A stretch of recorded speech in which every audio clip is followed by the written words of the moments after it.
बहनों भाइयों, एक बार जब अटल जी पाकिस्तान के दौरे पर थे, ध्यान से सुनिएगा, जब एक बार वो पाकिस्तान के दौरे पर थे तो एक अविवाहित महिला ने उनसे कहा, उनके भाषण से प्रभावित होकर, आप मुझसे शादी कर लें लेकिन मुंह दिखाई में मुझे कश्मीर दे दें। तो उन्होंने कहा कि मैडम, मैं भी आपसे शादी करने को तैयार हूं, लेकिन दहेज में मुझे पूरा पाकिस्तान दे दीजिए। मित्रों, मैं याद दिलाना चाहता हूं 1998 की बात है। अटल जी अस्वस्थ थे और न्यूयॉर्क के अस्पताल में उनका इलाज चल रहा था। उस समय उन्होंने एक कविता लिखी थी और वह धर्मयुग में छपने के लिए उन्होंने उस समय भेजी थी। और उन्होंने संपादक को लिखा कि हो सकता है यह पंक्तियां कविता के लायक न हों, लेकिन ये मेरी जिंदगी का दस्तावेज है। भले ही यह पंक्तियां कविता के लायक न हों, लेकिन यह मेरी जिंदगी का दस्तावेज है। और यह कविता अटल जी के विषम से विषम परिस्थितियों में भी कभी हार न मानने वाली भावना का, मैं मानता हूं, सबसे सुंदर चित्रण है। उन्होंने लिखा था, टूटे हुए सपनों की कौन सुने सिसकी, टूटे हुए सपनों की कौन सुने सिसकी, अंतर की चीर व्यथा पलकों पर ठिक ठिक ठिठकी, हार नहीं मानूंगा, रार नहीं ठानूंगा, काल के कपाल पर लिखता मिटाता हूं, गीत नया गाता हूं। एक बार कुछ लोगों ने उन पर आरोप लगाया कि वह बहुत फर्म नहीं है, अटल जी आप बहुत दृढ़ नहीं हैं। तो उन्होंने इस अंदाज में कहा, क्यों आपने कहा? मैं आपसे कहना चाहता हूं कि आप नहीं जानते, भूल गए क्या, मैं अटल भी हूं लेकिन साथ ही बिहारी भी हूं।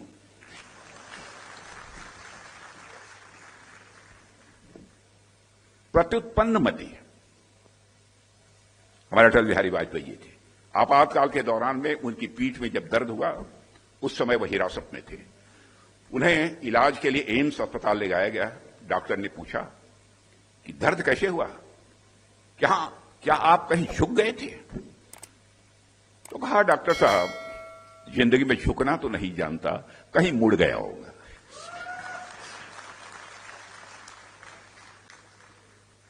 इसी बात से प्रेरित होकर अटल जी ने आपातकाल के विरुद्ध एक कविता लिखी थी कि दांव पर सब कुछ लगा है, दांव पर सब कुछ लगा है, रुक नहीं सकते, टूट सकते हैं मगर हम झुक नहीं सकते।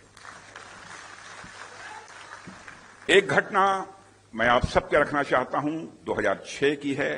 कुछ पत्रकारों ने अटल जी से पूछा, क्या इराक ऑयल कॉन्ट्रैक्ट घोटाले में कांग्रेस को बचाने के लिए पूर्व विदेश मंत्री नटवर सिंह को बलि का बकरा बनाया गया है?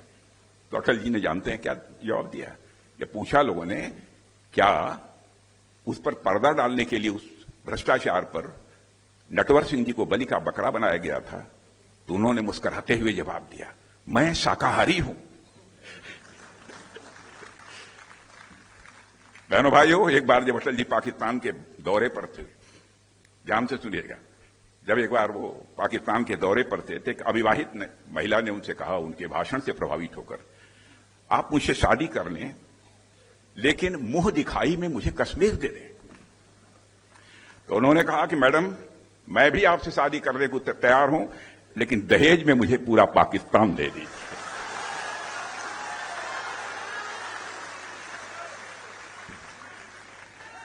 गजब का सेंस ऑफ ह्यूमर था, गजब का सेंस ऑफ ह्यूमर था अटल बिहारी वाजपेयी में।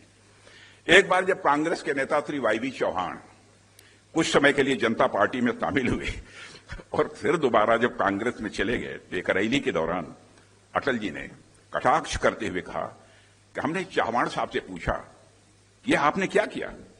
तो उन्होंने उत्तर दिया कि अब हम घर वापस आ गए हैं, तो कोई उनसे पूछे कि तो क्या अब तक वह ससुराल में थे? अटल जी के भाषणों की सबसे अच्छी बात यह थी कि जब वह विरोधियों पर भी हमला करते थे, मेरे बहनों भाइयों, कभी भी मर्यादा का अतिक्रमण नहीं किया। सबसे बड़ी विशेषता वो थी। एक बार हिमाचल के प्रदेश के मुख्यमंत्री वीरभद्र सिंह जी का नाम आपने सुना होगा। हिमाचल प्रदेश में भाषण करने के लिए गए तो उन्होंने कहा, यहां के मुख्यमंत्री भद्र तो हैं लेकिन वीर नहीं है।